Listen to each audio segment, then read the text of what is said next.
So I went to Hawaii 2 years ago. I was gonna take my boyfriend, but he couldn't get off work. So me and my girlfriends went. We went to Maui. It was great. Went to Hana. Went to Haleakala, which is this amazing, beautiful volcano. And there's these gorgeous, beautiful fields of black sand everywhere. And I was like, I gotta take some of this home with me. And our tour guide, Goji, was like, don't take any of the sand home. You know, don't take any. The volcano gods will get mad. And I'm like, whatever, what can happen? All I took was this much sand. This much sand, that's it. Well, on my way back, on the plane ride back, my luggage was being x-rayed. Well, apparently they saw something suspicious, so they called me out of line. Well, they strip searched me. They're like, what is this? They thought it was gunpowder or some kind of explosive. I'm like, dude, it's black sand from Hawaii. So while I'm there, I'm like, I gotta go to the bathroom. I get back from the bathroom, my luggage is gone. They're like, oh, I don't know, we left for 2 minutes and we're not sure what happened. So I missed my flight. I'm in the airport with the sand. That's it, just me and the sand. They gave me a coupon for McDonald's, okay? So I go home. I go home to my apartment that I've lived in for 2 years with my boyfriend Roger, and I'm like, look, honey, I brought you the sand you wanted. And he says, I wanted white sand. And we just went into a huge argument. Okay, I'm not gonna get into the major details because you really don't want to hear them. So I have to go stay at my ex-boyfriend's mom's house, who I still talk to via email. Yeah, so I stayed at her house. I woke up late because I didn't have an alarm clock. I show up at work. They pull me aside. I'm only like 15 minutes late. And they're like, we get a call from Homeland Security. And I'm like, what? I am the best market research analyst you have ever had. And within 5 minutes, I had to be out of the building. And all I could take with me was a statue my mom gave me, the world's best market research analyst. So I had that, and I had my sand.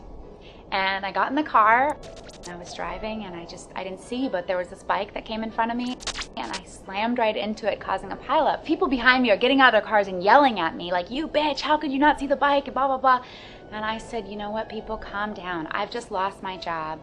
I just got broken up with. Oh, did I tell you that my dog died and my uncle died? Forget it. At this point, it doesn't really matter. So the best part about all this, though, is that I met someone. The guy on the bike, I swear to God, is the hottest guy you've ever seen. His name was Jesus, and I don't know, he worked for the Air Force or the military or something. You know, he's buff, and he wasn't really that hurt, so he took me to his favorite bar, and we went back to his place afterwards. I put this down next to his bedstand. We were just talking, and things got wild. I mean, so wild. I mean, so we're on the floor, which Roger always hated, and I think you know what happened next. Oh, God.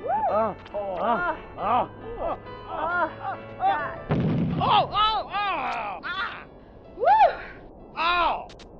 So the sand fell in his eyes, and it was horrible. I mean, this sand is not small sand. They're like little rocks. It cut up his beautiful green eyes.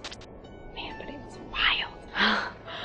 So we have this great night, and it's amazing. We wake up in the morning, and Jesus says to me, yeah, I gotta go back to my job. Yeah, he's gotta fly out to Cheyenne, Wyoming under some mountain and work for NORAD for 6 months. And this is the point where I'm like, you know, maybe there is something to this black sand. You know, maybe a curse. But this next part is pretty hard to talk about. So just my luck, but it turns out that Jesus, he's one of those guys that sits in the bunker to make sure we're not going to get attacked by missiles. It's funny, I think. Yeah, well, apparently the black sand cut up his eyes pretty good, and when he was at his monitor, all I could see were these squiggles and lights and dots and everything coming at him, and he freaks out. He picks up the phone, he's like, we're being attacked, we're being attacked. Everyone around him freaks out, so we launch a missile. They launch a missile. They launch, we launch. Everyone's launching, it's crazy.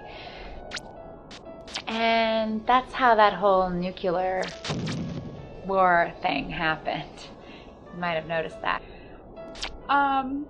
So, you know, now we have so much soot in the atmosphere and we don't get any sun.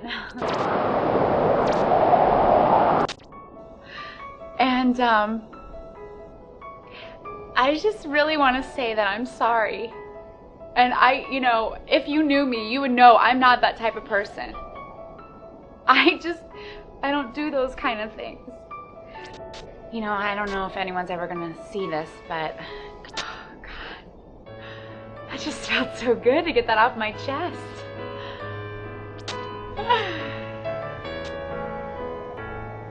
And then 3 years ago, I went to Mount Everest and I took this rock.